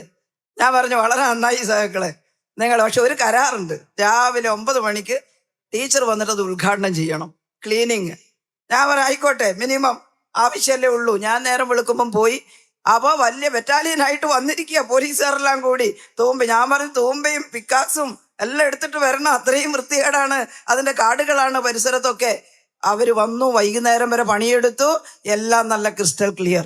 പിന്നെ എല്ലാ ദിവസവും ഡോക്ടർമാരും നഴ്സുമാരും ക്ലീനിങ് സ്റ്റാഫും എല്ലാം ഇടപെട്ട് വൃത്തിയാക്കാൻ തുടങ്ങി. നമ്മൾ ഇറങ്ങി വരുന്നത് വരെ ഇപ്പൊ കുഴപ്പമില്ല കേട്ടോ. ഇനി അങ്ങാൻ UDF വന്നാൽ ആ യുഗത്തിലേക്ക് നയിക്കാനാണ് രമേശ് ചെന്നിത്തല ജാഥയും കൊണ്ടുപോകുന്നത് കേട്ടോ. വൃത്തികേടാക്കാൻ എല്ലാം. കേരളത്തെ വീണ്ടും വൃത്തികേടാക്കണോ രമേശ് ചെന്നിത്തലക്ക്? ഇടതുപക്ഷം ചെയ്തിട്ടുള്ള കാര്യങ്ങൾ മനസ്സിലാക്കിയാൽ കേരളത്തിൽ ഒരാൾക്കും UDFന് വോട്ട് ചെയ്യാൻ സാധിക്കില്ല. ഞാൻ ഒരുപാട് ദീർഘിപ്പിക്കുന്നില്ല, ജാഥ മാനേജർ അടക്കം ഇവിടെ എത്തിച്ചേർന്നിട്ടുണ്ട്. പക്ഷെ നമ്മൾ ചെയ്തിട്ടുള്ള ഓരോ കാര്യങ്ങളും ഈ നാട്ടിലെ ജനങ്ങളുടെ ജീവിതം മെച്ചപ്പെടുത്തിയിട്ടുണ്ട്. ലോകത്ത് ഏതെങ്കിലും ഒരു ഗവൺമെന്റ് വീടില്ലാത്ത മുഴുവൻ ആളുകൾക്കും വീടുണ്ടാക്കി കൊടുക്കും ഗവൺമെന്റ് എന്ന് പറഞ്ഞിട്ടുണ്ടോ? ഒരു കടുത്ത പറച്ചിലായി പോയി അത് ഈ കൊച്ചു കേരളം. പക്ഷെ ആഗ്രഹിച്ചിട്ടാണ്. കേരളത്തിൽ ഒരാൾ പോലും മഴ നനഞ്ഞ് കിടക്കരുതെന്നുള്ള നമ്മുടെ ഒരു സോഷ്യലിസ്റ്റ് ചിന്തയുടെ ഭാഗത്താണ്. സാക്ഷാൽ വലിയ സമ്പത്തുള്ള അമേരിക്കയുണ്ടല്ലോ, അമേരിക്കയെ പറയരുത് എന്ന് പറയും എല്ലാവരും. എനിക്ക് ഫേസ്ബുക്ക് പോസ്റ്റിൽ ഭീഷണിയൊക്കെ വരും, അമേരിക്കയെ കുറിച്ച് മിണ്ടരുത് പറഞ്ഞിട്ട്.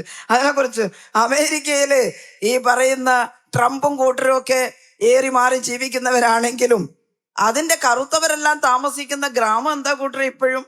പണ്ടൊരിക്കൽ ആ ഫ്ലോറിഡയിൽ ചുഴലിക്കൊടുങ്കാറ്റ് അടിച്ചു വീശിയിട്ട് 1.5 കൊല്ലം കഴിഞ്ഞിട്ട് അവിടെ മറിഞ്ഞു വീണ ഇലക്ട്രിക് പോസ്റ്റ് നിവർത്തി കൊടുത്തിട്ടില്ല. കേരളത്തിൽ 18-ലും 19-ലും പ്രളയമുണ്ടായപ്പോ ഒറ്റ മാസം കൊണ്ട് മറിഞ്ഞു വീണ സകല ഇലക്ട്രിക് പോസ്റ്റ് ഉയർത്തി വെച്ച് വീട്ടിലേക്ക് വൈദ്യുതി എത്തിച്ചില്ലേ നമ്മൾ? ഇതാണ് കേരളം. എന്നിട്ട് അതിനെക്കുറിച്ച് മിണ്ടരുതെന്നാ. പോട്ടെ, മിണ്ടണ്ട. നമ്മളിവിടെ എങ്ങനെയാണ് ഈ കാര്യങ്ങൾ കൈകാര്യം ചെയ്ത് ആരും ചെയ്തിട്ടില്ലെങ്കിലും നമ്മൾ ചിലത് ചെയ്യും. അങ്ങനെ മുഖ്യമന്ത്രി സഖാവ് പിണറായി പറഞ്ഞു, ഇത്ര പേർക്ക് വീടില്ലാത്തുള്ളതിൻ്റെ ഒരു കണക്കെടുക്ക്. പഞ്ചായത്ത് എല്ലാം ചേർന്നു കണക്കെടുത്തു. ഒരു 5-6 ലക്ഷം പേരുടെ അപേക്ഷ കിട്ടി. അപ്പോൾ നമുക്ക് എത്ര വെച്ച് കൊടുക്കാൻ പറ്റും? നമുക്ക് ഗവൺമെന്റിന് ഒരുപാട് പൈസ കൊടുക്കാനല്ലോ, ഒരു 4 ലക്ഷം വീതം നമുക്ക് കൊടുക്കാം. ബാക്കി പഞ്ചായത്തും നാട്ടുകാരും എല്ലാം വിചാരിച്ചാൽ 2 കിടപ്പുമുറിയും ഒരു നടുത്തളവും ഒരു നല്ല ടോയ്ലറ്റും അതുപോലെ ഒരു കുളിമുറിയും ഒരു കുഞ്ഞ് അടുക്കള പണ്ടത്തെ പോലെ കുത്തിയിരുന്ന് അടുപ്പിൽ തീ ഊതുവൊന്നും വേണ്ട, ഗ്യാസ് സിലിണ്ടറൊക്കെ വെക്കാനുള്ള സ്ഥലമൊക്കെ ഉണ്ടാകും. നല്ലൊരു ആധുനിക അടുക്കള അത്രയും ഉണ്ടാക്കി കൊടുക്കാം. അതുണ്ടാക്കാൻ തീരുമാനിച്ചിപ്പോൾ 5 ലക്ഷത്തോളം ആളുകൾക്ക് വീട് നിർമ്മിച്ച് താക്കോൽ നൽകിയ ഗവൺമെന്റിനോടാണ് നിങ്ങൾ എന്ത് ചെയ്തു ചോദിക്കുന്നത്. നാണോ ഇല്ലേ ഇവർക്ക്? കേട്ടോ, നമ്മൾ ചെയ്തിട്ടാണേ. ഇനി ആർക്കെങ്കിലും ബാക്കിയായി പോയി അർഹതയുള്ളവര്.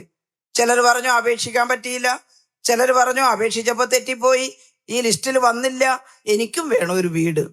അത് ഗവൺമെന്റ് പറഞ്ഞു. 3ാമതും നിങ്ങൾ ഇടതുപക്ഷ ജനാധിപത്യ മുന്നണി അധികാരത്തിലേറ്റു, ലൈഫ് മിഷൻ തുടരും.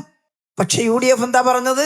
ഞങ്ങൾ അധികാരത്തിൽ വരും, വന്നപ്പോ ലൈഫ് മിഷൻ റദ്ദാക്കും പറഞ്ഞു. അവർക്കാണോ വോട്ട് കൊടുക്കേണ്ടത്? ഇതാണ് UDF. ഓരോന്നും പറയാം, എല്ലാം പറയാം. ഇങ്ങനെ ഞാൻ ഇനി ഒരുപാട് പറയുന്നില്ല. അത് പറഞ്ഞപ്പോ സ്വാഭാവികമായിട്ട് ഇന്നലെ നിങ്ങളുടെ ജില്ലയിൽ മഹത്തായ ഒരു കാര്യം നടന്നു. ബഹുമാനപ്പെട്ട മുഖ്യമന്ത്രിയും ആരോഗ്യമന്ത്രിയും വന്ന് നമ്മുടെ കൊച്ചിൻ ക്യാൻസർ സെന്റർ ഉദ്ഘാടനം ചെയ്തു. കഴിഞ്ഞ തവണ 1ാം പിണറായി സർക്കാരിന്റെ കാലത്താണ്. ഇവിടെ പണ്ടെന്നോ ആരോ കല്ലിട്ടെന്ന് പറഞ്ഞു. ഒരു കല്ലവിടെ ഉണ്ടായിരുന്നത്രേ. കല്ല് തന്നെ കാണാനില്ല. ഇട്ട കല്ല് എവിടെ പോയാണാവോ, നമ്മളാരും കല്ല് തേടി പോയിട്ടില്ല. പക്ഷേ മാസ്റ്റർ പ്ലാൻ ഉണ്ടാക്കാൻ പറഞ്ഞു മുഖ്യമന്ത്രി. കൊച്ചിൻ ക്യാൻസർ സെന്റർ, അവിടെ തിരുവനന്തപുരത്ത് റീജിയണൽ ക്യാൻസർ സെന്റർ ഉണ്ട്, RCC. മലബാറിൽ മുഖ്യമന്ത്രി മുൻകൈ എടുത്ത് പിണറായി കേൾക്കേണ്ടി വന്നിട്ടുള്ള വഴക്കിന് അല്ലെങ്കിൽ ശാപവാക്കിന് അറ്റമില്ല. മലബാർ ക്യാൻസർ സെന്റർ ഒരു 5 പൈസയുടെ കാപ്പി നമ്മുടെ മുഖ്യമന്ത്രി കുടിച്ചിട്ടല്ല അതിൽ നിന്ന്. അവിടെ മലബാറിലൊരു ക്യാൻസർ സെന്റർ, ഇന്ന് 1000കണക്കിന് ക്യാൻസർ പേഷ്യന്റ് ആശ്രയിക്കുന്ന ഒന്നാണ് മലബാർ ക്യാൻസർ. അതിന്റെ ചരിത്രത്തിലേക്ക് പോകാൻ സമയമില്ലാത്തതുകൊണ്ടാ. എന്നാൽ മധ്യ കേരളത്തിൽ അങ്ങനെയൊന്നുമില്ല. ഒന്നുകിൽ RCC പോകണം, അല്ലെങ്കിൽ MCC പോകണം. ക്യാൻസർ പേഷ്യൻ്റ് ധാരാളം ഉണ്ട് താനും. അപ്പം നമ്മൾ പറഞ്ഞു നമുക്ക് അവിടെ ഒരു ക്യാൻസർ റിസർച്ച് ഇൻസ്റ്റിറ്റ്യൂട്ട് ഉണ്ടാക്കണം. അങ്ങനെയാണ് മാസ്റ്റർ പ്ലാൻ. ഞാനന്ന് ഉദ്യോഗസ്ഥന്മാരെ എല്ലാം വിളിച്ചു വരുത്തി അവിടെ അമേരിക്കയിലെ ഒരു യൂണിവേഴ്സിറ്റിയിൽ ഒരു മെഡിക്കൽ ക്യാൻസർ ഇൻസ്റ്റിറ്റ്യൂട്ടിൽ ജോലി ചെയ്യുന്ന ഒരു ഡോക്ടറെ അടക്കം, അയാൾ മലയാളിയാണ്, ഇങ്ങോട്ട് വരുവാൻ ചോദിച്ചു. ക്ഷണിച്ചു വരുത്തി. അയാളുടെ എല്ലാം ഉപദേശ നിർദ്ദേശങ്ങൾ സ്വീകരിച്ച് ഹെൽത്ത് സെക്രട്ടറിയും ഡോക്ടർമാരും എല്ലാം ഇരുന്ന് അസലൊരു മാസ്റ്റർ പ്ലാൻ തയ്യാറാക്കി. അതിൻ്റെ തുക പരിശോധിച്ച് നോക്കുമ്പോൾ 300 കോടി രൂപ വരും. അപ്പോൾ എവിടുന്ന് കിട്ടും? കിഫ്ബി അല്ലാണ്ട് ശരണമില്ല. നമ്മളത് കിഫ്ബിക്ക് കൊടുത്തു. കിഫ്ബിയിൽ നിന്ന് പൈസ കിട്ടണ്ടെങ്കിൽ ചില്ലറ പാടൊന്നും അല്ല കേട്ടോ. അവരോരോ വരിയും നോക്കി നോക്കി നോക്കി തിരിച്ചിട്ടേ കിട്ടുള്ളൂ. കാരണം നാളെ ഈ യൂത്ത് കൊണ്ട് ഈ നമ്മുടെ UDF ആരെങ്കിലും ഒരു പരാതി പറഞ്ഞാൽ എന്തെങ്കിലും ഒരു തരക്കേടുണ്ടാവരുതല്ലോ. അത്ര ശ്രദ്ധിച്ചിട്ടാണ് ചെയ്യുക. ഏതായാലും എല്ലാം ശരിയായി. നമുക്ക് പൈസ കിട്ടി. ആ വർക്ക് ടെൻഡർ ചെയ്തു. കഴിഞ്ഞ ഗവൺമെന്റിന്റെ സ്ഥാനത്ത് കിഫ്ബിയിൽ നിന്ന് പണം മുടക്കി നാം തുടങ്ങുന്ന കൊച്ചിൻ ക്യാൻസർ റിസർച്ച് സെന്ററിന്റെ തറക്കല്ലിട്ടു. ആ തറക്കല്ലായി കിടന്നില്ല. രണ്ടാം പിണറായി സർക്കാർ വന്നതുകൊണ്ട് മാത്രം ഇന്ന് കൊച്ചിയിലെ ക്യാൻസർ റിസർച്ച് സെന്റർ യാഥാർത്ഥ്യമായി. അത് ഉദ്ഘാടനം ചെയ്തു. അനന്തമായ സൗകര്യങ്ങളാണ്, ഞാനത് വിശദീകരിക്കുന്നില്ല. അപ്പോ നമ്മളിങ്ങനെ ഈ കേരളത്തിലുടനീളം നിങ്ങളുടെ ജനറൽ ഹോസ്പിറ്റല്, എനിക്ക് ഓർമ്മയുണ്ട്, ഞാൻ മിനിസ്റ്ററായ സമയത്ത് ആദ്യം കിഫ്ബിയിൽ നിന്ന് പണം മേടിച്ചു കൊടുത്തത് എറണാകുളം ജനറൽ ഹോസ്പിറ്റലിനും പുനലൂർ താലൂക്ക് ഹോസ്പിറ്റലിനുമാണ്. 100 കോടി രൂപ വീതം. വളരെ മനോഹരമായിട്ട് കെട്ടിടമായി. അവിടെ എല്ലാ കാര്യങ്ങളും അതിനു മുമ്പ് തന്നെ നല്ല വൃത്തിയായിട്ട് പ്രവർത്തിക്കുന്ന ഒരു ഹോസ്പിറ്റലായിരുന്നു അത് കേട്ടോ. നമ്മൾ കൂടുതൽ സൗകര്യം ഉണ്ടാക്കി. നമ്മൾ വന്ന കൊണ്ട് മാത്രമല്ല, അതിനു മുമ്പ് കുറച്ച് നല്ലൊരു ഹോസ്പിറ്റലായിരുന്നു അത്. പക്ഷേ ഈ 2 ഗവൺമെന്റുകളുടെ കാലത്ത് ആ ഹോസ്പിറ്റലിനുണ്ടായ മാറ്റം എത്രയാ. അവിടെ നേരത്തെ തന്നെ മുട്ടുമാറ്റലൊക്കെ നടക്കുന്നുണ്ടായിരുന്നു. പക്ഷേ പിന്നീട് റീനൽ ട്രാൻസ്പ്ലാന്റ് നടന്നു, കിഡ്നി മാറ്റിവെക്കൽ നടന്നു. ഇപ്പൊ ഇതാ ഹൃദയ മാറ്റിവെക്കൽ ഹാർട്ട് ട്രാൻസ്പ്ലാന്റ് നടന്നിരിക്കുകയാണ് അവിടെ. അതൊന്നും തനിയെ നടത്താൻ പറ്റില്ല. വെറുതെ സാധാരണ കട്ടിലിൽ വെച്ച് ചെയ്യാൻ കഴിയുന്നതല്ല ഈ ട്രാൻസ്പ്ലാന്റ്. അതിനാവശ്യമായ എല്ലാ സജ്ജീകരണങ്ങളും ഒരുക്കിയിട്ടാണ് അത് ചെയ്യാൻ സാധിക്കുക. പക്ഷെ നമ്മൾ അത്രത്തോളം വളർന്നു. 3 സൂപ്പർ സ്പെഷ്യാലിറ്റികൾ ജില്ലകളിലേക്ക് മാറ്റാൻ ഒന്നാം പിണറായി സർക്കാരിന്റെ കാലത്ത് തീരുമാനിച്ചപ്പോൾ ചിലർ പറഞ്ഞു ഇത് തീക്കളിയാണ്. ഏത്? കാത്ത് ലാബ് കൊടുക്കുക ജില്ലാ ആശുപത്രികൾക്ക്, എന്നിട്ട് ആൻജിയോഗ്രാമോ ആൻജിയോപ്ലാസ്റ്റി അവിടെ ചെയ്യുക. നേരത്തെ ചിന്തിക്കാൻ കഴിയില്ല, അത്ര വൃത്തികെട്ട കെട്ടിടങ്ങളൊക്കെ ആയിരുന്നു. പക്ഷെ നമ്മൾ കിഫ്ബിയിൽ നിന്ന് ആധുനിക കെട്ടിടമൊക്കെ എടുത്ത് അവിടെ കാത്ത് ലാബ് മേടിച്ചു കൊടുത്ത് ആ കാത്ത് ലാബ് ഇൻസ്റ്റാൾ ചെയ്തപ്പോൾ കണ്ണൂർ ജില്ലാ ആശുപത്രിയിലെ കാത്ത് ലാബ് ഉപയോഗിച്ചിട്ട് 6000-ലേറെ ആൻജിയോഗ്രാമും ആൻജിയോപ്ലാസ്റ്റിയും ചെയ്തു കഴിഞ്ഞു കേട്ടോ. മെഡിക്കൽ കോളേജിൽ കൊണ്ടുപോകുമ്പോഴേക്കും മരിച്ചു പോകുമായിരുന്ന ആയിരക്കണക്കിന് പേഷ്യൻസ് രക്ഷപ്പെട്ടു എന്നാണ് ആ പറഞ്ഞതിൻ്റെ അർത്ഥം. സ്ട്രോക്ക് യൂണിറ്റ് ജില്ലാതലത്തിൽ തുടങ്ങി. പലതും അറിയുന്നില്ല, എല്ലാവരും കോവിഡ് നിപ്പ എന്ന് മാത്രമാണ് പറയുക. അത് പ്രകടമാതായിരുന്നല്ലോ നമ്മൾ എങ്ങനെയാണ് ഇടപെട്ടത് എന്നുള്ളത്. ഇപ്പൊ രണ്ടാം പിണറായി സർക്കാർ വന്നപ്പോൾ ഈ പ്രവർത്തനം എല്ലാം തുടരുകയാണ്. ഈ വികസന പ്രവർത്തനങ്ങളെല്ലാം 1ഉം 2ഉം പിണറായി സർക്കാരിന്റെ കാലത്ത് ചെയ്തു, തുടർന്നു കൊണ്ടിരിക്കുകയാണ്.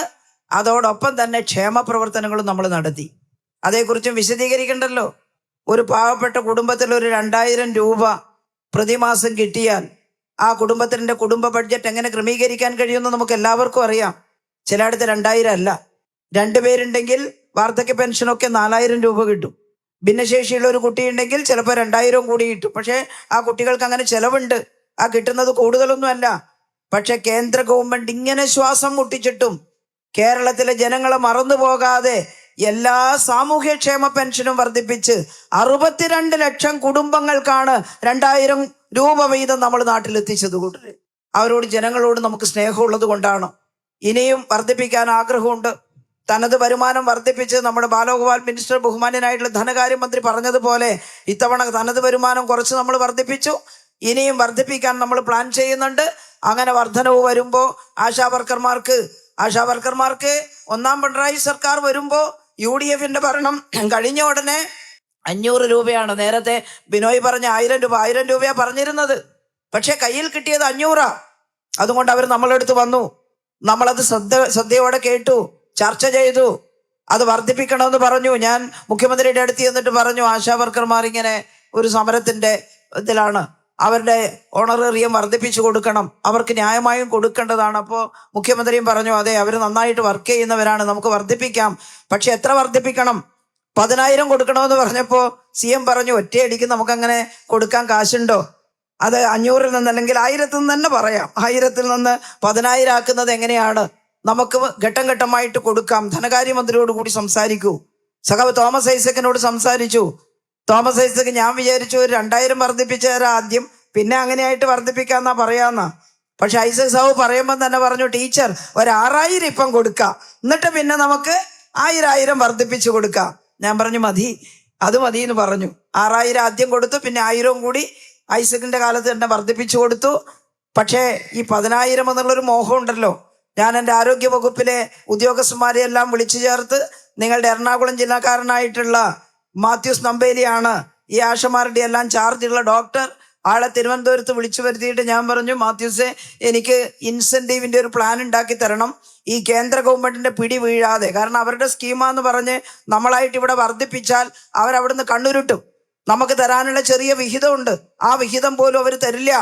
അതിൽ പിടിക്കാതെ നമുക്ക് എങ്ങനെയാണ് ഇൻസെൻറ്റീവിൽ വർധനവുണ്ടാക്കുക, അതൊന്ന് വർക്കൗട്ട് ചെയ്ത് കൊണ്ടുതരണം എന്ന് പറഞ്ഞു. അങ്ങനെയാണ് 3,000 രൂപ ഇൻസെൻറ്റീവിലും വർദ്ധിപ്പിച്ച് ഈ 7,000-ഉം 3,000-ഉം കൂടി 13,000 ഒരാശക്ക് കിട്ടുന്ന അവസ്ഥ നമ്മൾ ഉണ്ടാക്കിയത്.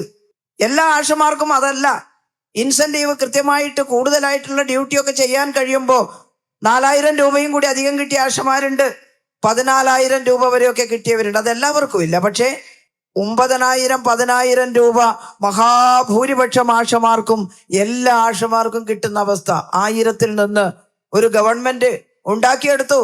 എന്നിട്ട് ഇപ്പൊ ഈ ഗവൺമെന്റ് 1,000 രൂപ വീണ്ടും ഈ ബജറ്റിൽ വർദ്ധിപ്പിച്ചു.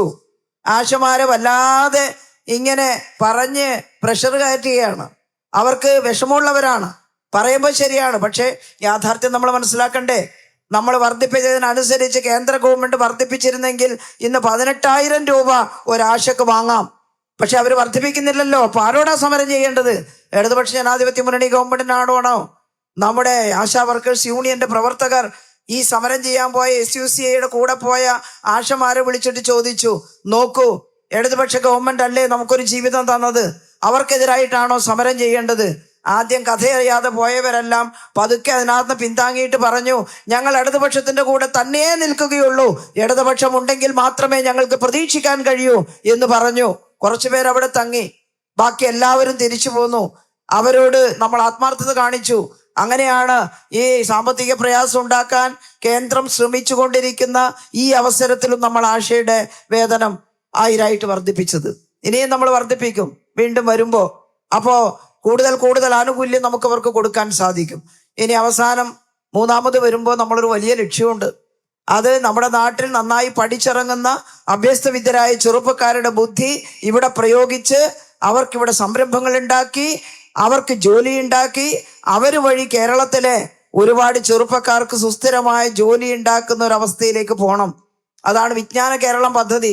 ഉന്നത വിദ്യാഭ്യാസ രംഗത്ത് വലിയ മാറ്റം ഉണ്ടാക്കി, പുതിയ കോഴ്സുകളൊക്കെ തുടങ്ങി, ലാംഗ്വേജ് പഠിപ്പിക്കുന്ന ഇൻസ്റ്റിറ്റ്യൂട്ടുകളൊക്കെ തുടങ്ങി, കമ്പ്യൂട്ടർ രംഗത്തൊക്കെ വന്നിട്ടുള്ള വലിയ മാറ്റങ്ങൾ ഉൾക്കൊണ്ട് വലിയ കണ്ടുപിടുത്തങ്ങൾ, റിസർച്ചൊക്കെ നടക്കുകയാണ്. അതെല്ലാം ഉൾക്കൊണ്ട് നമ്മുടെ മക്കൾക്ക് പഠിക്കാനുള്ള അവസരം കേരളത്തിൽ തയ്യാറാക്കി കൊടുത്താൽ വിദേശത്ത് പോകേണ്ടി വരില്ല. അവരിൽ പലർക്കും ഇവിടെ പഠിക്കാം. ഇപ്പൊ തന്നെ ചില കുട്ടികൾ പറഞ്ഞു, ഞാൻ ഇങ്ങനെ ജർമ്മനി പോകണമെന്ന് വിചാരിച്ചതായിരുന്നു, പക്ഷെ ആ കോഴ്സ് ഇപ്പൊ ഇവിടെ തുടങ്ങുകയാണ്, അതുകൊണ്ട് പോകുന്നില്ല എന്ന് പറയാൻ തുടങ്ങി. വ്യാപകമായ തോതിൽ അല്ലെങ്കിലും അങ്ങോട്ടേക്കുള്ള മൈഗ്രേഷൻ, ബ്രെയിൻ ഡ്രെയിൻ, നല്ല തലച്ചോറ് മുഴുവൻ അമേരിക്കയിലും UK-ലും ഒക്കെ പോവുക. അപ്പൊ അവരെ ഇവിടെ നമുക്ക് ഉപയോഗിക്കാണ്ടിരിക്കാൻ ഇടയാവുക. അത് മാറി, പൂർണ്ണമായി മാറിയെന്നല്ല, മാറ്റം തുടങ്ങി. റിവേഴ്സ് മൈഗ്രേഷൻ ഇപ്പൊ തുടങ്ങിയിട്ടുണ്ട്. ചിലര് കേരളമാണ് മെച്ചം, ഇവിടെയാണ് സുരക്ഷിതം, ഇവിടെ നിക്ഷേപിക്കണമെന്ന് പറഞ്ഞിട്ടുണ്ട്. നമ്മുടെ മന്ത്രി P. രാജീവ് ഇവിടെ നടത്തിയ വലിയ ബിസിനസ് മീറ്റ് ഉണ്ടായിരുന്നല്ലോ, ഇൻവെസ്റ്റ്മെന്റ് മീറ്റ്. 1,000 കോടി രൂപയുടെ നിക്ഷേപ വാഗ്ദാനം ഉണ്ടായി. നമ്മുടെ VD സതീശനൊക്കെ പുച്ഛിച്ചു. അതിനെ ഒരു പുച്ഛവും വേണ്ട. എനിക്കൊരു അനുഭവമുണ്ട്. എൻ്റെ നാട്ടിൽ, എൻ്റെ മണ്ഡലത്തിൽ മട്ടന്നൂര് ഒരു കിൻഫ്ര പാർക്ക് ഉണ്ട്. ഗവൺമെന്റ് പൈസ ചെലവാക്കി കിൻഫ്രയെ കൊണ്ട് ഭൂമി അക്വയർ ചെയ്ത് വെച്ചിട്ടുണ്ട് വ്യവസായികൾക്ക് കൊടുക്കാൻ. വെറുതെ അല്ല, ലീസിനാണ്. വിമാനത്താവളത്തിന്റെ അടുത്ത ഭൂമി ആയതുകൊണ്ട് ലീസ് ഇത്തിരി കൂടുതലാണ്. എന്നാലും അവിടെ 2 തരം കാര്യങ്ങൾ. ഒന്ന്, ഒരു സ്റ്റാൻഡേർഡ് ഡിസൈൻ ഫാക്ടറി SDF വലിയ കെട്ടിടം 2 നില ഉണ്ടാക്കി അതിനകത്ത് ഇഷ്ടം പോലെ സ്പേസ്. ആ സ്പേസ് അളന്ന് തിരിച്ച് ഒരാൾക്ക് എത്ര സ്ക്വയർ മീറ്റർ വേണം അത് കണക്കിലെടുത്ത് അത് കൊടുത്താൽ അവിടെ അവർക്ക് ഇഷ്ടമുള്ള രീതിയിൽ ക്യാബിനൊക്കെ ഉണ്ടാക്കി വ്യവസായം തുടങ്ങാം. ആ കെട്ടിടം കംപ്ലീറ്റ് തീർന്നു. ആളുകൾ നല്ല വിദ്യാഭ്യാസമുള്ളവർ വന്ന് ഒക്യുപ്പൈ ചെയ്തു. ആട്ടിൻപാലിൽ നിന്ന് സോപ്പ് ഉണ്ടാക്കുന്നവരെ വന്നിട്ടുണ്ട്. അവിടെ ഒരു സോപ്പ് എനിക്കും തന്നു, ഉണ്ടാക്കിയത് മാതൃക നോക്കാൻ വേണ്ടിയിട്ട്. തരക്കേടില്ല, നല്ല സോപ്പാ, വിറ്റുപോകുന്ന തോന്നുന്നത്. ഇത്രയും മാത്രം ആട്ടിൻപാലടിയ ഉടനെ കിട്ടുന്നതെന്ന് ചോദിച്ചപ്പോൾ ആട് ഫാം ഉണ്ട് അവരുടെ കസ്റ്റഡിയിൽ പലയിടത്തും, അങ്ങനെയാണെന്ന് അവർ പറഞ്ഞു.